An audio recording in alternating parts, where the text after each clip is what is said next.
నీ కర్తవ్యం నువ్వు చెయ్యి, ఫలితం ఆశించకు అని భగవానుడైన శ్రీకృష్ణుడు చెప్పినట్టు నా కర్తవ్యం నేను చేశా, ఆశించిన అంటే ఫలితం ఆశించకు ఏం జరిగినా అని అన్నప్పటికీ నేను ఆశించిన ఫలితం కన్నా అతి ఎక్కువ ఫలితం మరి ఇప్పుడు ఈ కోర్టు ఇచ్చిన తీర్పు ద్వారా, ప్రతిరోజు విచారించండి అన్న ఈ కోర్టు ఇచ్చిన తీర్పు ద్వారా, అలాగే గతంలో ప్రజా కోర్టు ఇచ్చిన తీర్పు ద్వారా, మరి ఎందుకంటే చేసిన అరాచకాలని మరి పదే పదే మెన్షన్ చేసినందువల్ల ప్రజల తీర్పులో మరి అది కూడా ఒక డెఫినెట్గా భాగం వహించింది. కాబట్టి నేను ఏదైతే నా రచ్చబండల ద్వారా మాట్లాడానో, కోర్టుకి రచ్చబండలు కాదు కాబట్టి అఫిడవిట్లు వేయాలి కాబట్టి కోర్టులో అఫిడవిట్లు వేసాం.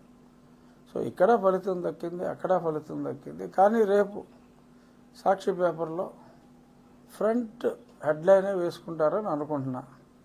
నా ఊహ ప్రకారం ఫ్రంట్ హెడ్లైన్ హైకోర్టులో జగన్, సుప్రీంకోర్టులో జగన్ విజయం, చెంపదెబ్బలు కొట్టిన సుప్రీంకోర్టు, రఘురామకు చెంప పెట్టు అని ఈ రకాలుగా రేపు సాక్షి పేపర్లో రావచ్చు. ఇవే మాటలు రావచ్చు, కాస్త అటు ఇటుగా ఇలాగే రావచ్చు. కానీ నాకైతే ఇది కోర్టులో దక్కిన విజయంగా నేను, చాలామంది దిమాక్కున్న ప్రజలు భావిస్తున్నారు. సో కాబట్టి సాక్షి రాతలు ఎవడైనా తలరాత బాగోక సాక్షి రాతలు చదివితే లైట్ తీసుకోండి, మనం నెగ్గాం. కానీ ఇప్పుడు సాధించాలి, రెగ్యులర్గా జరుగుతుందా లేదా అనేది సాధించాలి. ఎవరైనా కూడా చూడవచ్చు. మీరు ఇచ్చిన తీర్పుకి మరి వ్యతిరేకంగా ఉంటే, ఏమండి మీరు ఇచ్చిన తీర్పు అమలు కావటం లేదు అని ఎవరైనా కూడా అప్రోచ్ అవ్వచ్చు. చూద్దాం. నేను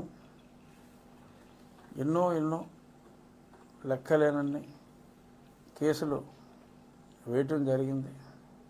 సరే, నాకు అనుకున్నదే రాదు. కానీ ఇప్పుడు నేను కోరుకున్న ప్రభుత్వం వచ్చింది కనుక డెఫినెట్గా అప్పట్లో అన్నీ నాణ్యతను వేసుకుని నేనే చేయవలసి వచ్చేది, ఏ కోర్టు కేసులు వేయాల్సి వచ్చినా.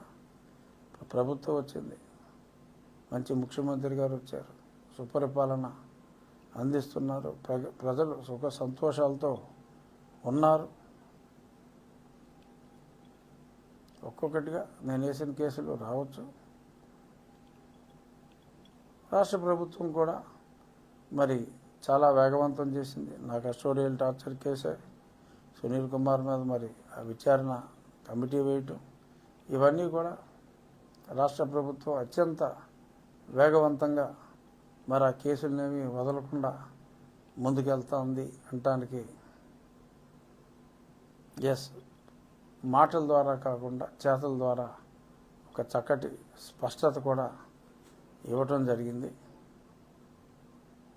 ఇదండి నేను ఇవాళ రేపు రాబోయే సాక్షి రాతకి ఇవాళ నేను ఇచ్చిన క్లారిఫికేషన్.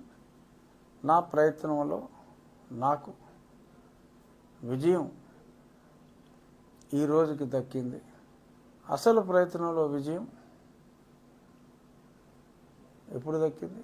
ఎలక్షన్ రిజల్ట్ ఎప్పుడు వచ్చింది? మే 14 నా పుట్టినరోజు నాడే రిజల్ట్ వచ్చింది. 14 13 నన్ను పుట్టినరోజు నాడే మరి రిజల్ట్ వచ్చింది. భగవంతుని నిర్ణయం. మరి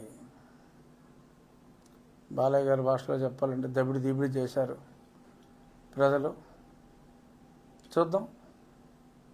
డెఫినెట్గా కేసుల్లో త్వరితగతిన విచారణ ఈరోజు సుప్రీంకోర్టు తీర్పు ఇచ్చిన ప్రకారం, నేను వేసిన పిటిషన్లో సుప్రీంకోర్టు తీర్పు ఇచ్చిన ప్రకారం ఉంటుంది విచారణ అనేది యథాప్రకారంగా విశ్వసిస్తూ చూద్దాం ఏమవుతుందో. Thank you.